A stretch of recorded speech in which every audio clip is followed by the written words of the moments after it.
la question de la mobilité sur la presqu'île est finalement une résultante directe de cet engagement. Il est peut-être plus facilement perceptible parce qu'il s'agissait de faire un nouveau projet urbain d'importance à l'échelle de l'agglomération, et on peut dire qu'on partait presque de zéro. C'est une partie qui est proche de l'eau, dans une zone qui était surtout connue pour la présence du Cerne, et qui a été confiée à un urbaniste, je crois que c'est Christian de Porzampar, pour qu'on puisse l'urbaniser. Dans la stratégie générale d'urbanisation, outre ces questions de diminuer la part modale de la voiture, je pense qu'il y a d'autres critères, d'autres paramètres, d'autres facteurs qui ont dû jouer, notamment la présence de l'eau très proche. Là, nous avons, vous savez, en rez-de-chaussée dans le programme, un centre de remise en forme de 300 mètres carrés, un centre d'information, de la politique générale de déplacement, un peu comme des antennes du tourisme, de locaux touristiques, mais aussi un réparateur de vélos. Et on pourrait imaginer que cette part augmente pour que ce projet qui au départ ne répondait qu'à une question de stationnement, maintenant c'est stationnement et service, c'est un service plus large d'écomobilité. On pourrait aussi imaginer qu'on puisse y développer des programmes annexes, comme on le fait aujourd'hui dans les gares ou les aéroports.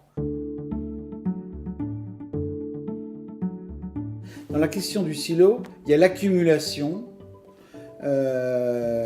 temporaire avant une redistribution ou un éparpillement. Et c'est vrai que le terme silo est assez juste, puisque dans notre cas, nous allons mettre un nombre relativement important de voitures dans ces bâtiments, des bâtiments donc visibles. Ils participent à l'ambiance et à la figure urbaine, comme un bâtiment de logement, comme un équipement, comme voilà.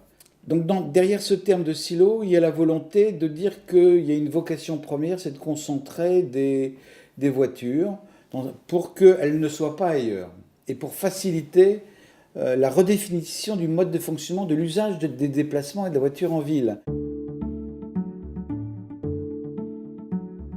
Beaucoup d'opérations n'ont pas de parking souterrain, notamment les parkings de logement. C'est notre parking, celui que nous sommes en train de réaliser, que nous avons gagné à la suite d'un concours, qui va servir de parking pour l'ensemble des opérations qui l'entourent, et qui sont des opérations de logement, entre autres, et qui comportent pas mal de logements à construire.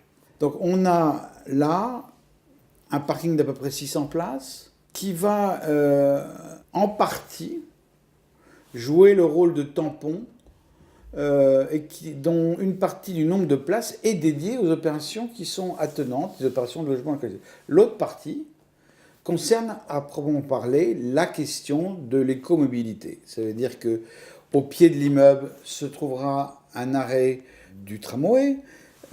Vous avez une question aussi importante, c'est la question des déplacements doux.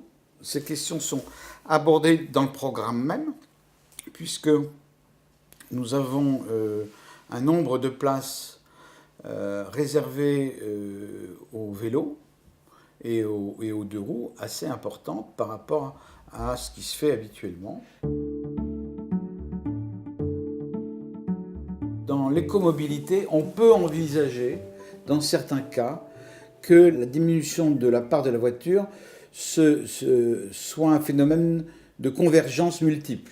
C'est-à-dire, on laisse sa voiture, on prend le tram, ou on vient d'ailleurs, on prend le tram et on reprend sa voiture, mais on ne se déplace plus en ville avec sa voiture.